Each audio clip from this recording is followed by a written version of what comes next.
दान का महत्व। प्रत्येक व्यक्ति को अपनी सामर्थ्य के अनुसार दान पुण्य अवश्य करनी चाहिए। वेद शास्त्रों के अनुसार मनुष्य साथ में कुछ लेकर नहीं आया है और न साथ में कुछ लेकर के ही जाएगा। केवल मनुष्य का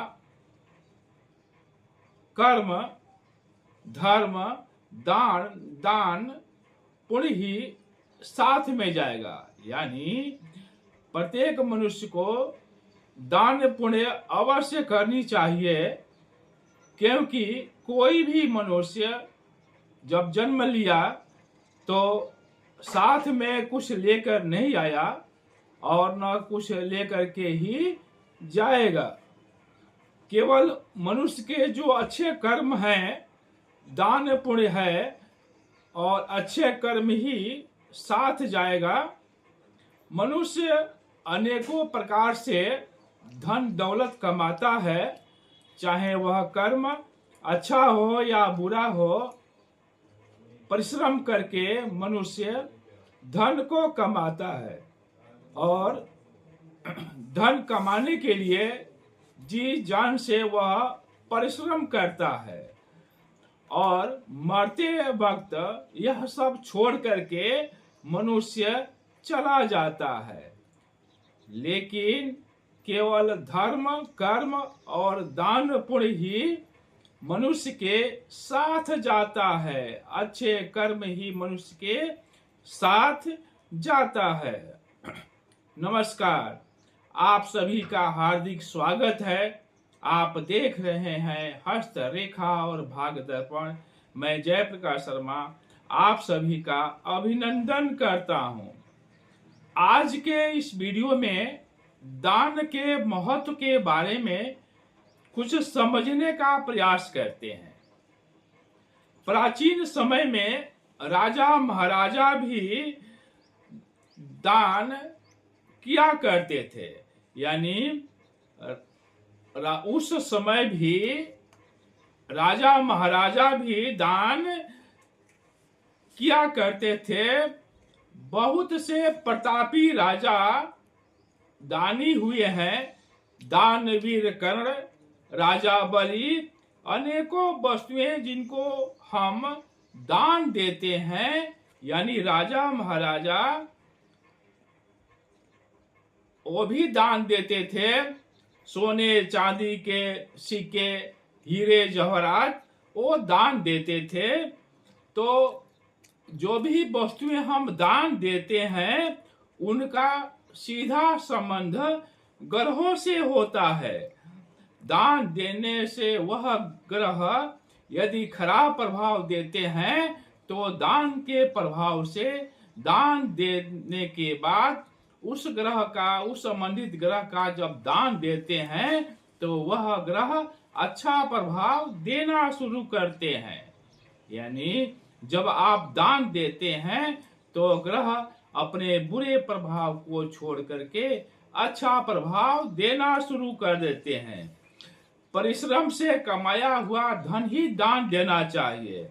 यानी जो परिश्रम से आप धन कमाते हैं उसी धन को दान देना चाहिए और अच्छी भावना होना चाहिए तथा सुपात्र को ही दान देना चाहिए।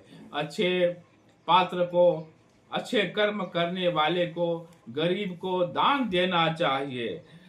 थोड़ी सी ही दान सुखदाई और फलदायी होता है। ऐसा नहीं है कि बहुत से आप दान देवें तो सुखदाई और फलदायी होवे, ऐसा नहीं है। थोड़ा सा ही धन जो दान देते हैं वह सुखदाई और फलदायी होता है। दान देने वाले का जो मुंह है वह पूरब की तरफ होना चाहिए और दान लेने वाले का मुंह उत्तर दिशा में होनी चाहिए। वेद शास्त्रों का यह नियम है कि जो दान देता है उसका मुंह पूरब साइड में हो, पूरब की तरफ हो, और जो दान लेता है उसका मुंह उत्तर दिशा में होनी चाहिए। ग्रह से संबंधित वस्तुएं उसी वार को ही दान देना चाहिए। यानी जो ग्रहों से संबंधित वस्तुएं हैं उस ग्रह का जो वार है उसी दिन दान देना चाहिए। राजा महाराजा स्वर्ण मुद्राएं, हीरे जवाहरात, हाथी घोड़े, भूमि दान दिया करते थे। यहाँ तक कि राजा बलि ने दान में अपने शरीर को ही नपवा दिया था। आज भी बहुत से जगहों पर मरने के पहले लोग गौ का दान दिया करते हैं। आज भी जब मरने का समय आता है तो बहुत से लोग गौ का दान करते हैं। पंडित जी को बुला करके गौ का दान देते हैं। तो इसके बाद कुछ दान के महत्व को समझते हैं। यानी कुछ ग्रहों के दान के महत्व को समझते हैं। गुड़ का दान करने से सूर्य और मंगल ग्रह मजबूत होते हैं। यदि वह खराब फल दे रहे हैं या जन्म कुंडली में अच्छे घरों में नहीं बैठे हैं, उनका प्रभाव बुरा हो रहा है, तो यदि गुड़ का दान किया जाए तो सूर्य और मंगल ग्रह अच्छा प्रभाव देना शुरू कर देते हैं तथा सूर्य और मंगल ग्रह की शांति हो जाती है तथा धन दौलत की प्राप्ति होती है।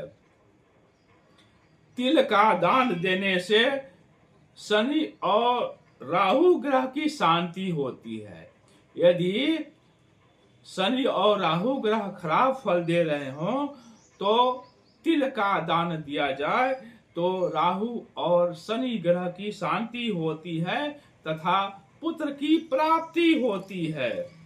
दवाइयां दान देने से घर में किसी की बीमारी नहीं होती है।